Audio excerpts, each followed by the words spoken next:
Esta charla resume de una manera breve la importancia de analizar el aspecto social en un proyecto. El orden de la presentación: voy a dar unos conceptos muy generales sobre proyectos, las fases del proyecto, el tipo de evaluación de acuerdo a las fases, el horizonte de evaluación del proyecto y la gerencia que se debe hacer según cada una de las fases. Luego, aspectos fundamentales de la formulación de proyectos, o sea, lo referente a la fase de preinversión, cómo va evolucionando la información a medida que avanzamos en la etapa de preinversión y los estudios que se deben realizar. Luego, la evaluación del proyecto, donde resaltaré la evaluación social. El proyecto, voy a comparar estos 4 aspectos a lo largo de la vida de un proyecto: las fases del proyecto, el tipo de evaluación, el horizonte de evaluación y la gerencia del proyecto. Las fases del proyecto, aunque cada proyecto podría tener aspectos particulares, de hecho, si miramos las diferentes metodologías, vamos a ver cosas que eventualmente podrían cambiar de una metodología o de un autor a otro, pero fundamentalmente están estas 3 fases. Son la preinversión, que es, como su nombre lo indica, antes de realizar la inversión. El montaje o ejecución, que es la fase donde se hace la inversión.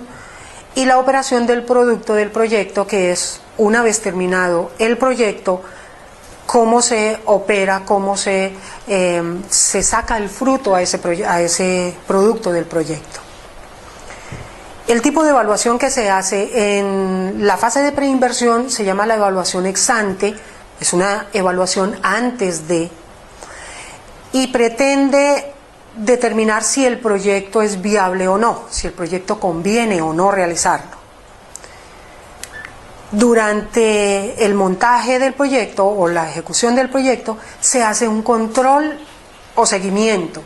Ese control es la comparación entre lo presupuestado, lo planeado, que sale como resultado de los estudios de preinversión, y lo que se vive en el momento en que se está ejecutando. Y la evaluación ex post es una evaluación de resultados, que puede ser una evaluación inmediatamente después que se termina el montaje del proyecto, o puede ser en el largo plazo, que es lo que en economía se llama una evaluación de impactos. Para el horizonte de evaluación, horizonte es el periodo de tiempo que se utiliza para hacer la evaluación. Normalmente en el tiempo que dura la preinversión y los costos asociados con la preinversión no se tienen en cuenta en la evaluación del proyecto.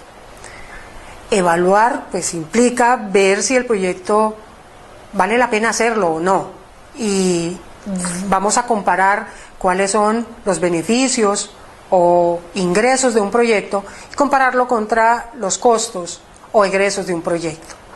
Entonces, en la etapa de preinversión, como solo se va a hacer los estudios de preinversión, eso normalmente no los cargamos al costo del proyecto. En algunos casos sí, pero lo usual es que no. Por eso está en blanco.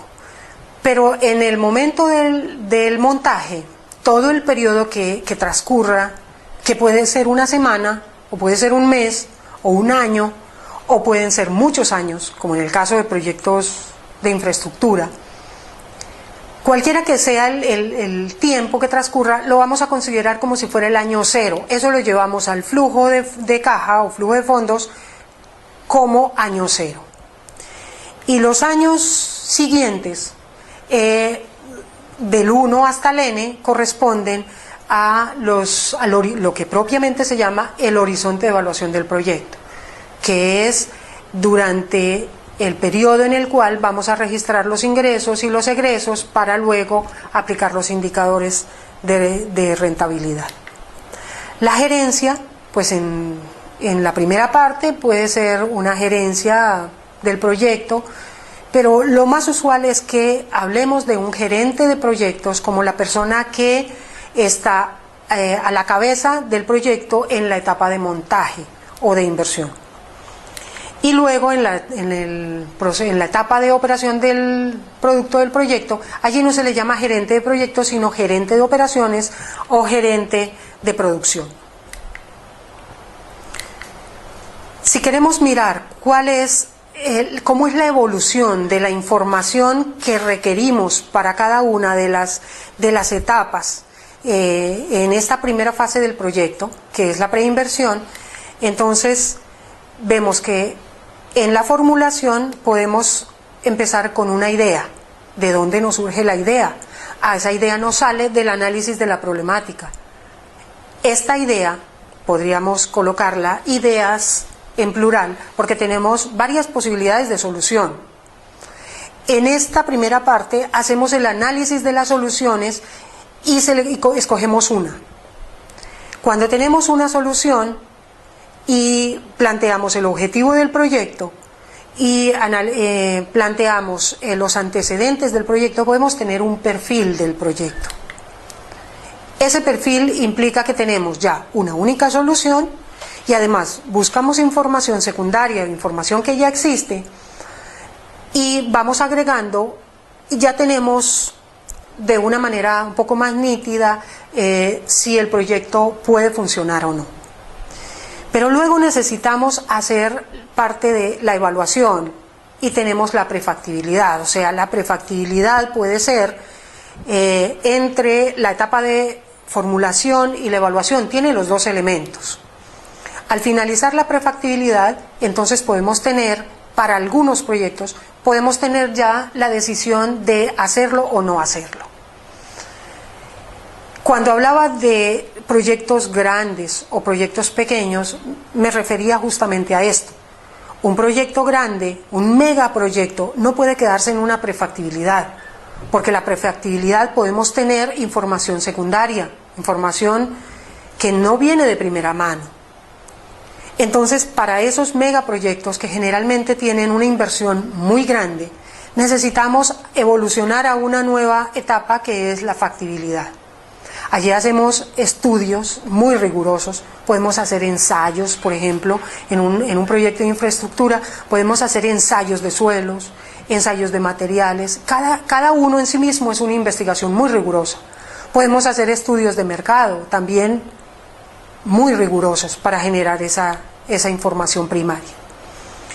Y cuando terminamos esa etapa de factibilidad, ya tenemos los diseños con mucho detalle, son los diseños en detalle. Generalmente en proyectos de ingeniería tenemos lo que se llama la ingeniería de detalle.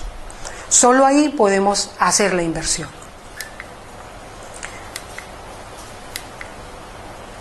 ¿Qué actividades podemos o debemos realizar en cada una de estas etapas? En la formulación hacemos los estudios de mercado, estudio técnico, estudio organizacional, ambiental, legal y financiero.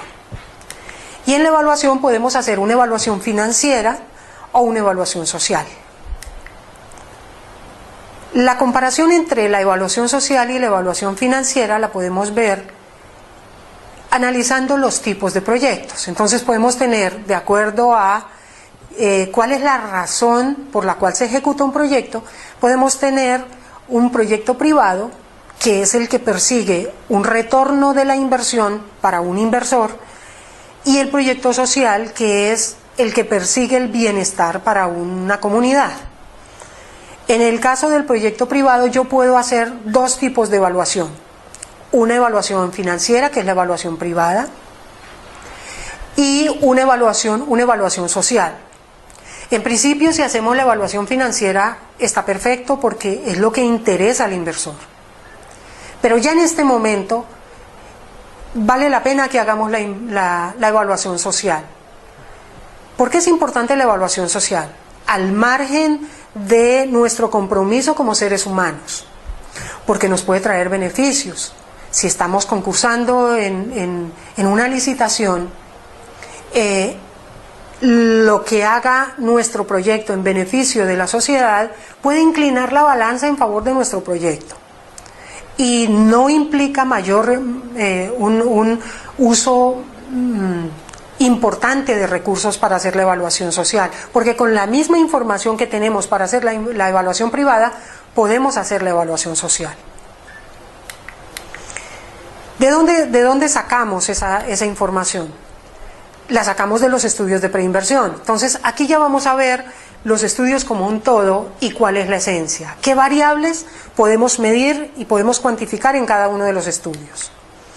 En el estudio de mercado necesitamos ver todas las características del producto, lo que tenga que ver con el diseño, con la apariencia, todas las características del bien o servicio resultado del proyecto. Debemos ver los competidores, cuáles son los demás productores que están en el mercado. Debemos ver el precio, estimar el precio de mercado de nuestro producto, cómo lo vamos a promocionar, cómo lo vamos a publicitar y luego cuáles son los canales de distribución. En el estudio técnico, todo lo que hagamos nos tiene que conducir a precisar tres aspectos importantes: dónde localizamos nuestro proyecto, micro y macro, o sea, puede ser nuestra planta de producción, cómo organizamos nuestra planta de producción o dónde localizamos nuestra planta de producción en una región. El tamaño del proyecto en términos de cuánto produce y la tecnología, qué maquinaria se usa, qué tecnología en general se va a requerir. En el estudio administrativo es todo lo que tenga que ver con la estructura organizacional, la estructura misma, los cargos, los perfiles profesionales, las actividades que deba realizar cada persona que pertenezca al proyecto. En el estudio legal, todo lo referente a la normativa o normatividad asociada con ese proyecto. En el estudio ambiental, lo que tiene que ver con impactos ambientales. Un proyecto puede tener un impacto bueno para el medio ambiente, es decir, puede mejorar, y entonces es importante analizarlo porque eso nos puede dar unos beneficios. Pero lo peor es cuando nuestro proyecto impacta negativamente al medio ambiente y entonces debemos hacer planes de mitigación. En el estudio financiero nos interesa ver o cuantificar los ingresos, generalmente, que se corresponden a las ventas, y los costos y gastos de operación. Todos esos los debemos expresar en términos de unidades monetarias. No nos sirve quedarnos simplemente en la descripción del comportamiento de esas variables. Debemos dar el paso y poderlos expresar en términos de unidades monetarias, euros, dólares, yenes, cualquiera sea la unidad monetaria.